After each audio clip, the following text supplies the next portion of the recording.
Baik, salam selamat pagi Bapak Ibu Saudara yang dikasihi Tuhan. Dan selamat pagi juga rekan-rekan pemusik, singer. Selamat pagi. Pagi ini kita bersyukur Shalom. pada Tuhan atas segala kebaikan dan kemurahan daripada Tuhan yang sungguh luar biasa yang Tuhan anugerahkan buat kita. Hingga kesempatan pagi ini kita boleh kembali di dalam kita memuji Tuhan kesempatan pagi ini. Mari kita akan pujikan dengan satu pujian, Allah itu baik, sungguh baik buat kita semuanya.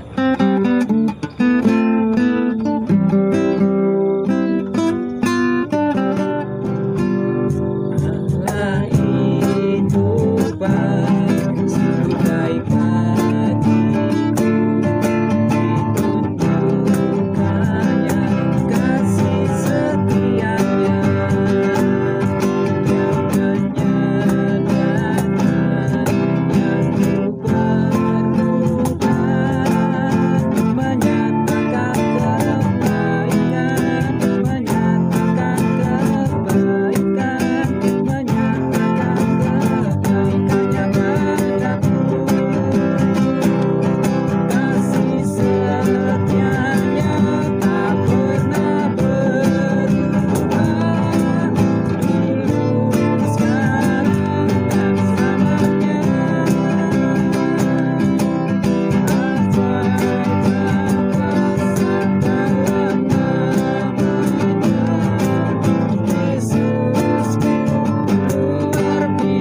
selamanya. Allah itu baik, sungguh baik bagiku, ditunjukkannya kasih setianya yang menyenangkan, yang ku perlukan, menyatakan kebaikan, menyatakan kebaikan, menyatakan kebaikannya padaku, kasih setianya tak pernah berubah, dulu, sekarang, dan selamanya.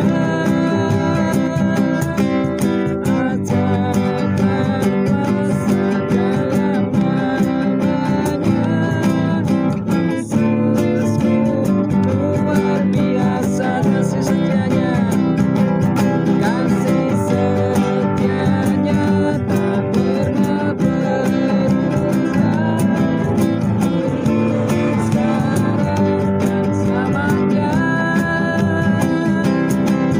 Ajaib kuasa dalam namanya, Yesusku luar biasa, Yesusku luar biasa, Yesusku luar biasa, Yesusku luar biasa, Yesusku luar biasa.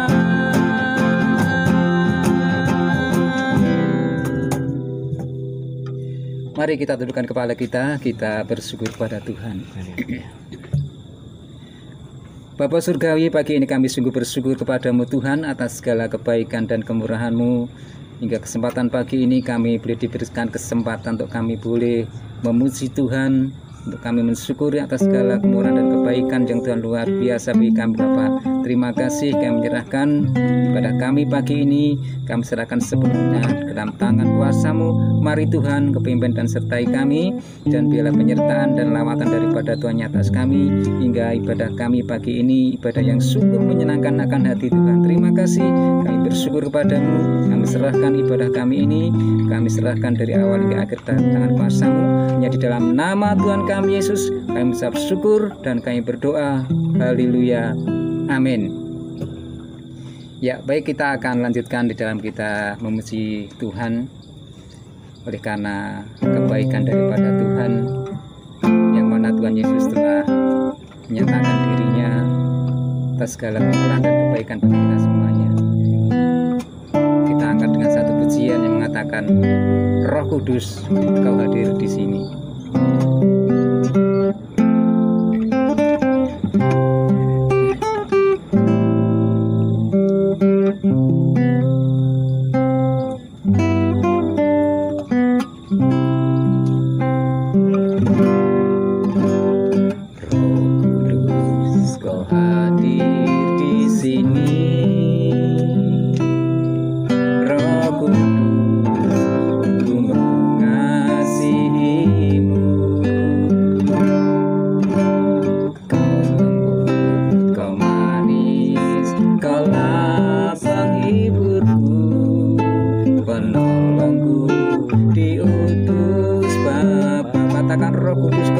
sini.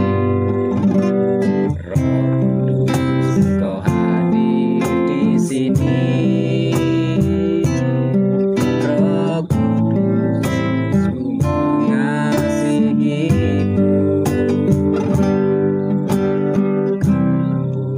Kau manis, Kaulah penghiburku, penolongku, diutus Bapakku. Ku buka hati untuk Kamu Tuhan. Ku buka hati menyembah-Mu Yesus. Jamahlah kami, penuhi kami dengan kuasa Allah Maha Tinggi. Katakan, Roh Kudus, Kau hadir di sini. Roh Kudus, Kau hadir di sini. Roh Kudus, ku mengasihi-Mu. Kau manis, Kaulah penghiburku, penolongku, diutus Bapakku. Ku buka hati untuk Kamu Tuhan. Ku buka hati menyembah-Mu Yesus. Jamahlah kami, penuhi kami dengan kuasa Allah Maha Tinggi. Buka hati untuk Kamu Tuhan. Buka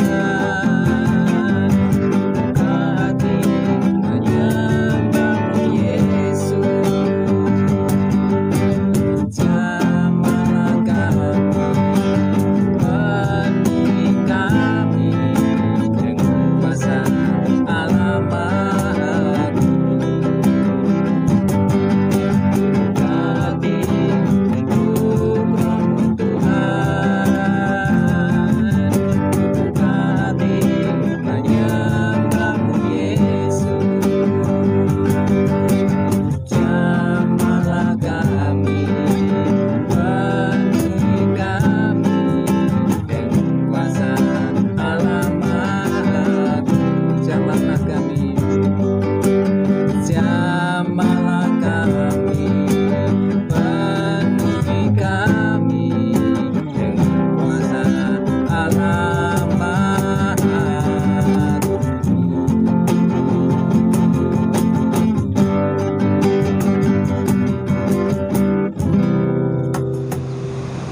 Shalom, selamat pagi Bapak Ibu Saudara. Pada minggu ini kita masih dalam suasana kenaikan Isa Al-Masih dan kita akan merenungkan firman Tuhan di pagi hari ini. Sebelum itu saya minta Bapak Ibu Saudara untuk kita berdoa terlebih dahulu. Bapa dalam surga, pada pagi hari ini kami bersyukur untuk kemurahan-Mu dalam hidup kami. Pagi hari ini dalam suasana kenaikan Yesus Kristus ke surga, kami masih dalam suasana kenaikan ini. Dan kami akan merenungkan firman-Mu. Kuduskanlah setiap hati kami untuk mendengarkan firman. Dalam nama Tuhan Yesus kami berdoa. Haleluya. Amin. Teks firman Tuhan pada pagi hari ini kita lihat dari Yohanes pasal 14 ayat 1 sampai ayatnya yang keempat. Bapak Ibu Saudara membuka Alkitabnya dan kita akan melihat ayat ini. Kita akan baca. Saya akan baca bagi Bapak Ibu Saudara yang ada di rumah dan kita semua akan merenungkan firman Tuhan ini. Sebelumnya di samping saya ini ada Pak Toto sebagai narasumber. Kita akan diskusi bersama tentang firman Tuhan pada pagi hari ini. Shalom Pak, selamat pagi. Selamat pagi. Selamat pagi Bapak Ibu Saudara semua di rumah. Semuanya. Kita akan lihat dari Yohanes pasal 14 ayat 1 sampai ayatnya yang keempat. Demikian bunyinya, janganlah gelisah hatimu, percayalah kepada Allah, percaya juga kepadaku. Di rumah Bapakku banyak tempat tinggal. Jika tidak demikian, tentu aku mengatakannya kepadamu. Sebab aku pergi ke situ untuk menyediakan tempat bagimu. Dan apabila aku telah pergi ke situ dan telah menyediakan tempat bagimu, aku akan datang kembali dan membawa kamu ke tempatku, supaya di tempat di mana aku berada, kamu pun berada. Dan kemana aku pergi, kamu tahu jalan ke situ. Nah, kita akan berbicara tentang kenaikan Yesus ke surga dan menyediakan tempat bagi kita. Tempat apa yang dimaksud dari Yesus menyampaikan hal ini? Tempat apa sih yang dimaksud? Hal ini kita akan diskusi, dan ini menjadi sebuah pertanyaan bagi kita semua. Dan pertanyaan ini Pak Toto akan menjawab untuk kita dari sudut pandang Alkitab seperti apa. Tempat apa yang dimaksud itu, Pak? Ya. Baik Bapak Ibu, saudara-saudara terdalam Tuhan, pertanyaan yang menarik, yang kadang-kadang kita sering bertanyakan hal ini, atau kadang-kadang kita tidak mau tahu. Memang Yesus naik ke surga untuk menyediakan tempat bagi kita. Yang sering menjadi pertanyaan buat kita, banyak orang selalu membuat sebuah deskripsi tentang surga itu seperti apa. Apakah sebuah rumah, apakah sebuah tempat. Ya, kemudian kalau kita mengacu beberapa orang yang sudah punya pengalaman pernah naik ke surga katanya. Ya. Karena saya belum pernah, jadi tidak tahu. Saya juga belum pernah ya. Orang naik ke surga kan bercerita. Oh, ada yang si A bercerita rumahnya besar, rumahnya dia besar, udah jadi, udah selesai, mewah. Bahkan ada yang mengatakan tanahnya itu terdiri dari batu-batuan, batunya emas semuanya, menyenangkan.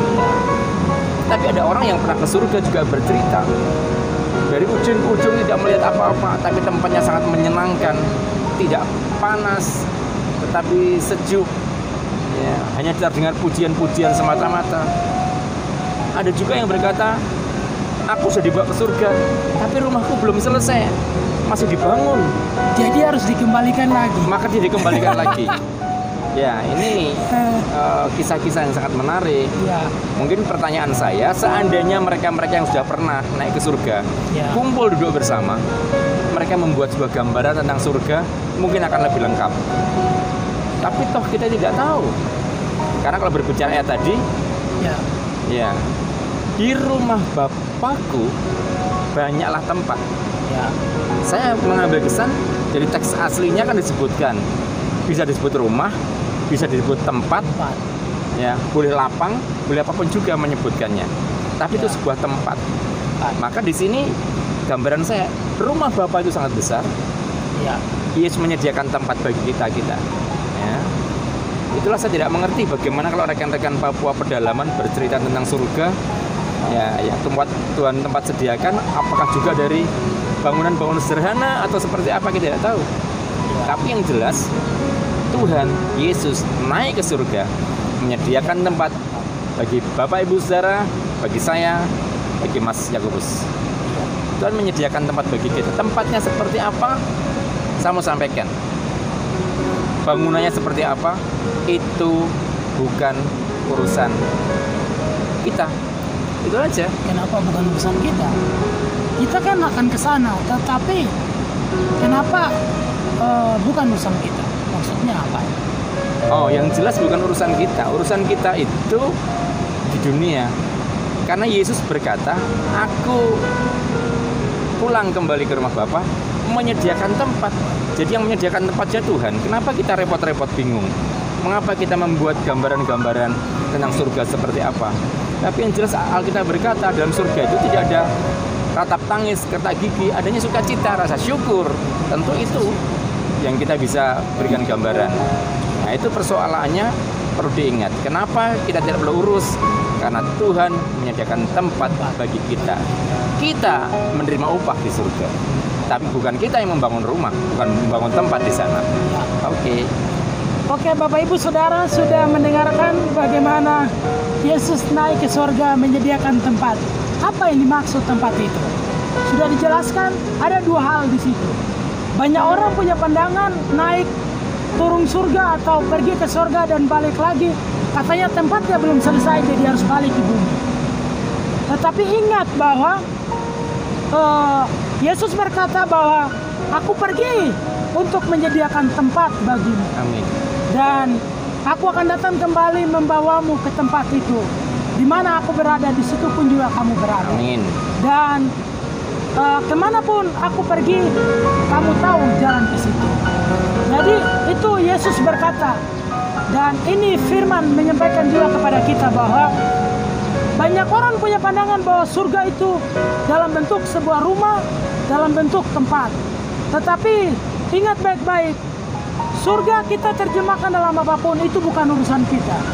Karena itu urusan Tuhan. Dia sudah berkata bahwa Dia akan menyediakan tempat bagi kita semua sebagai orang yang percaya. Bagi Bapak Ibu, bagi saya, bagi Pak Toto, dan kita semua. Dia akan menyediakan tempat itu. Dan kita tidak perlu khawatir bahwa kita percaya kepada Kristus sebagai Tuhan dan Juru Selamat.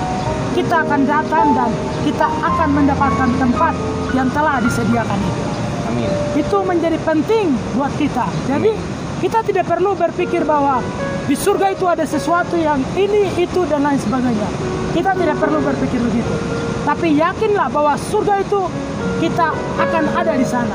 Dan Yesus telah berjanji bahwa Dia telah menyediakan tempat itu bagi kita sekalian. Baik, pada pagi hari ini kita sudah mendengarkan bagaimana dalam kondisi kita dan saat ini apa yang perlu kita lakukan. Apa sih yang kita mau kerjakan untuk kita mencapai apa yang Yesus katakan tadi, bahwa kita akan pergi. Dia menyediakan tempat, tetapi apa yang kita mau lakukan untuk kita bisa masuk bersama-sama di tempat yang Dia sediakan itu? Ini menjadi pertanyaan. Dalam kondisi kita, apa yang perlu kita lakukan, Pak? Ini, kalau kita pilah-pilah, itu pasti ada bagian-bagian penting di setiap waktu, masa-masa tertentu. Secara keseluruhan pasti kita di dunia melakukan firman Tuhan. Itu sudah pasti. Secara keseluruhan komprehensif kita melakukan sejak kita percaya Kristus sampai kepada kesudahannya. Tapi ada parsial-parsial, ada bidang-bidang yang kita setiap masa kita lakukan. Apa itu? Ini yang menarik, ini di masa COVID yang kita tidak tahu kapan akan berakhir. Tentu menjadi pemikiran kita semua anak-anak Tuhan tentang krisis yang terjadi, dampak-dampak yang terjadi. Maka tidak heran ada orang Kristen yang stres, orang Kristen yang khawatir berlebihan, justru malah sakit di dalamnya. Maka pada pagi hari ini, khusus pagi hari ini, saya ingin mengajak kita melihat satu poin saja, yang mempunyai dua makna, yaitu tentang bagaimana sebenarnya situasi sesulit apapun Tuhan itu memelihara kita. Coba dilihat, dibacakan di Lukas pasal yang ke-12 ayat yang ke-6 sampai dengan yang ke-7. Kita buka di Lukas pasal 12 ayat 6 sampai ayat yang ke-7. Bapak Ibu Saudara, saya akan membacakan untuk kita sekalian pada pagi hari ini. Bukankah burung pipit dijual 5 ekor? Sungguh pun demikian, tidak seekor pun daripadanya yang dilupakan Allah. Bahkan rambut kepalamu pun terhitung semuanya. Karena itu jangan takut, karena kamu lebih berharga daripada banyak burung pipit. Apa maksudnya ini, Pak? Tadi coba disebut itu kan 5, bukan 2 dinar, 2 duit. 2 duit. Duit itu kan mata uang terkecil. Mata uang Yunani terkecil itu duit. Dikatakan itu dari tembaga. Artinya kalau 5 burung pipit itu harganya 2 duit. 1 duit itu mendapat 2,5 ekor burung. Artinya betapa murah, betapa tidak berharganya burung itu. Satu duit saja bisa dapat 2,5 ekor. Artinya menunjukkan sebuah kiasan itu tidak berharga sama sekali burung pipit. Burung pipit yang tidak berharga sama sekali saja Tuhan pelihara.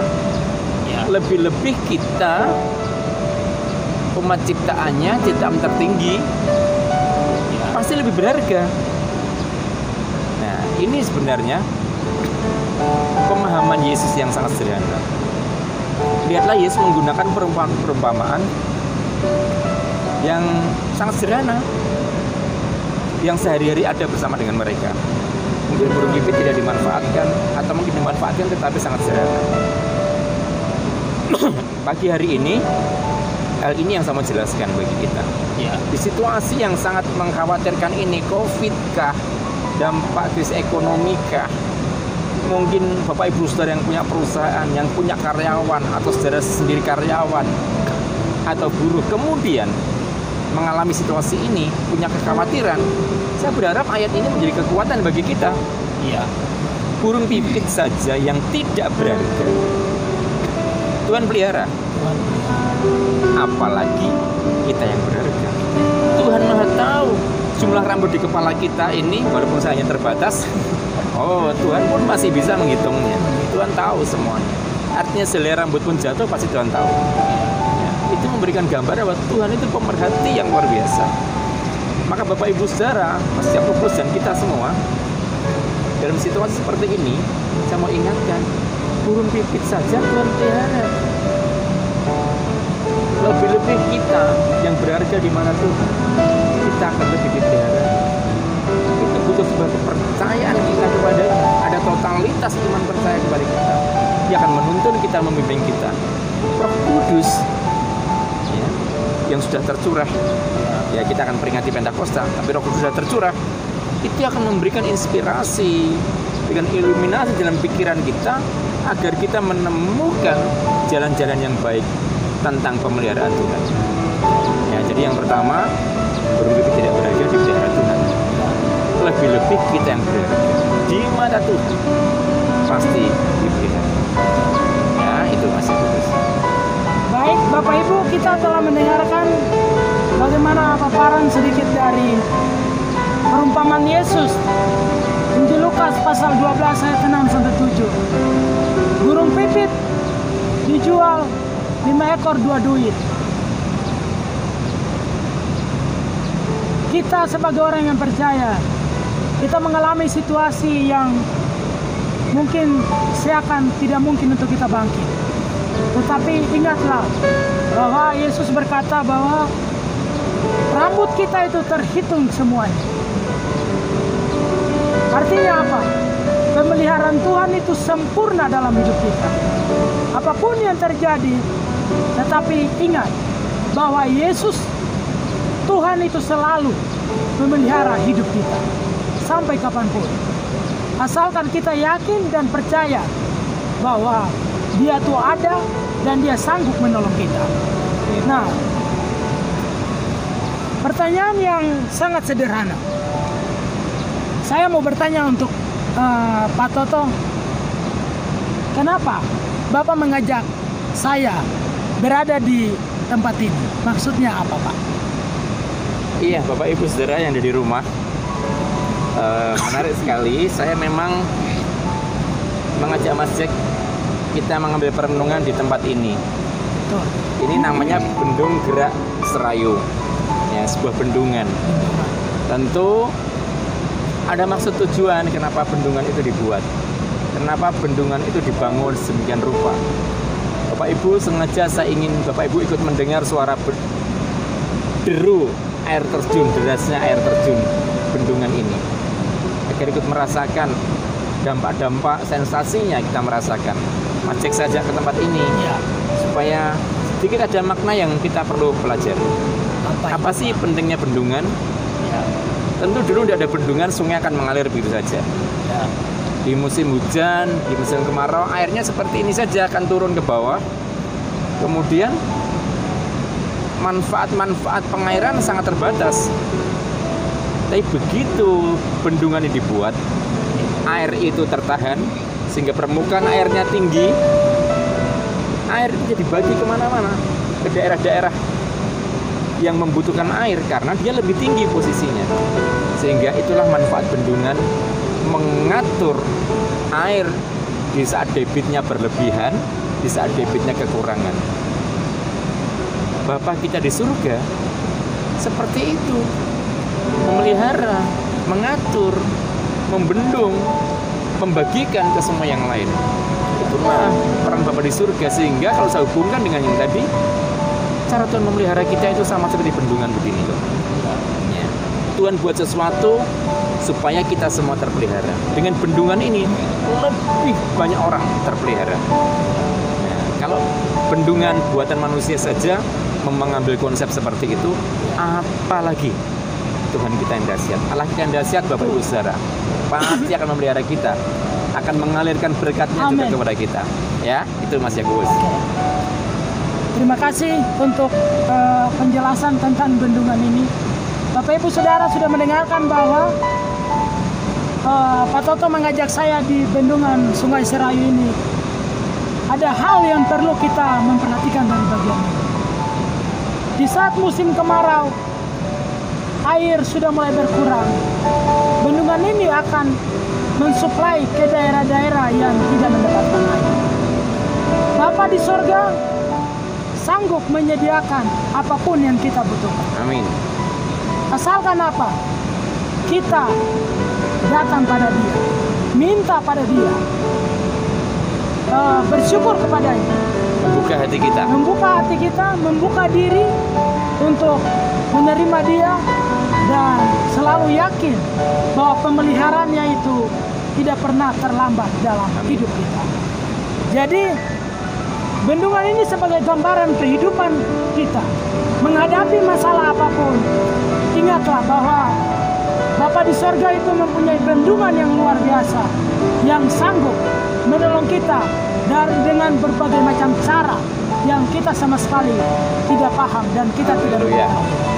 Jadi itu menjadi perenungan buat kita pada pagi hari ini.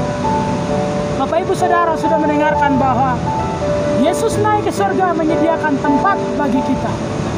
Tempat apa itu kita tidak tahu, tetapi urusan Tuhan. Itu urusan Tuhan. Kita tetap yakin dan kita datang pada Tuhan, percaya, sungguh melakukan apa yang Tuhan mau. Dan burung pipit 5 ekor dijual 2 duit. Itu menjadi sebuah gambaran kehidupan kita, dan rambut kita itu dihitung oleh Tuhan. Ingat baik-baik bahwa Tuhan sanggup memelihara kita. Gambaran Sungai Serayu sudah dipaparkan, banyak hal yang kita akan melihat dari bagian ini. Tetapi dalam situasi terburuk apapun, yakinlah bahwa pemeliharaan Tuhan itu pasti dan tetap ada buat kita. Haleluya. Demikian firman Tuhan pada pagi hari ini. Kita telah merenungkan bersama, dan saya minta kesediaan Pak Toto berdoa untuk menutup kebenaran firman Tuhan dalam dialog kita pada pagi hari ini. Saya persilakan. Baik, Bapak Ibu, sebelum kita berdoa, kita mengingatkan bahwa Ibu masih ibadah di rumah ini, dimanapun kita berada. Kita belum bisa beribadah bersama-sama dalam gereja. Betul. Bapak Ibu boleh pada situasi santai, maka kami pun berdialog situasi santai, tapi menurut benar firman Tuhan. Ya, Bapak Ibu bisa santai, kita nikmati bersama-sama. Kita nikmati berkat Tuhan atas pertolongan dan kasih-Nya. Mari kita bersama berdoa. Jikalau pada pagi hari engkau boleh mengingat akan makna Yesus naik ke surga, salah satunya adalah Tuhan Yesus menyediakan tempat bagi setiap kami orang-orang yang percaya. Maka buat kami mengerti, itu adalah karya Tuhan bagi setiap kami yang percaya kepada Kristus. Kami tidak menganalisis, kami tidak berandai-andai tentang surga. Kami tidak berandai-andai tentang tempat yang Tuhan sediakan, karena kami tidak ikut membangunnya. Tapi tanggung jawab kami adalah bagaimana kami hidup di dunia ini, dan realitas yang kami hadapi. Jikalau di saat situasi sulit ini, situasi yang secara fisik, secara medis, secara kesehatan, kami mengkhawatirkan situasi COVID-19 COVID-19 ini yang semakin merebak di Indonesia, itu membuat kami sebenarnya harus bangkit. Sekalipun tekanan ekonomi terjadi, membuat kami juga lebih bangkit. Karena kami percaya burung pipit di udara saja Tuhan pelihara. Burung pipit yang tidak berharga Tuhan pelihara. Lebih-lebih kami umat-Mu yang berharga Tuhan. Engkau pasti pelihara kami. Pasang pengatur segala-galanya. Engkau yang memberikan berkat di saat musim kemarau. Engkau juga yang memberikan berkat di musim penghujan. Maka ucap syukur kepadamu ya Bapa di surga. Buat iman kami percaya sungguh Tuhan memelihara kami yang berharga di mata Tuhan. Terima kasih Bapa. Kami ucap syukur kepadamu. Berkati dialog kami pada pagi hari ini. Memberkati setiap kami yang mendengarkan dialog kami yang firman Tuhan. Juga memberkati Yakobus secara khusus yang telah mempersiapkan semuanya dengan baik dalam pelayanan ini. Tuhan kiranya memberkati bangsa kami ini, bangsa Indonesia. Memberkati kota kami tercinta dimanapun kami berada. Berkati keluarga-keluarga kami, bahkan pribadi kami masing-masing. Terpujilah kan Engkau. Di dalam nama Tuhan Yesus kami berdoa dan ucap syukur. Kami berterima kasih kepada Tuhan. Tuhan sertakan Depon ada bersama dengan kami untuk membantu ibadah di pagi hari ini. Terpujilah kan Engkau. Hanya Tuhan sumber pertolongan dan pengharapan kami. Kami berdoa. Amin. Bapak Ibu sedang dikasih Tuhan, pada pagi hari ini terimalah berkat-berkat-Nya, kasih sayangnya dan cintanya luar biasa bagi Bapak Ibu saudara sekalian dan saya. Maka kiranya sinar terang wajah Tuhan akan menerangi kehidupan Bapak Ibu saudara sekalian mulai sekarang sampai selama-lamanya. Haleluya. Amin. Terima kasih Pak Toto untuk dialog firman Tuhan pada pagi hari ini. Ya. Bapak Ibu Saudara, kita telah mendengarkan firman Tuhan. Yakinlah bahwa pemeliharaan Tuhan itu selalu ada dan sempurna dalam hidup kita. Tuhan Yesus memberkati. Selamat beraktivitas. Selamat hari Minggu. Shalom. Shalom. Tuhan berkati. Kita sudah diberkati kebenaran firman Tuhan pada pagi hari ini. Kita akan berikan korban syukur kita untuk kemuliaan dan kebaikan bagi nama Tuhan kita Yesus Kristus. Mari kita berdoa untuk persembahan pada pagi hari ini. Bapa di surga, kami sungguh bersyukur kepadamu Tuhan. Pagi ini kami sungguh bersyukur atas segala kemurahan dan kebaikan-Mu. Dan kami memberikan persembahan kami, biarlah Bapa menguduskan setiap tangan-tangan kami yang memberikan persembahan syukur kami ini. Dan biarlah persembahan kami jadikan persembahan yang harum di hadapan-Mu ya Tuhan. Terima kasih. Kami sungguh bersyukur kepadamu dan kami serahkan persembahan kami ini hanya di dalam nama Tuhan kami Yesus. Kami mengucap syukur dan kami berdoa. Haleluya. Amin.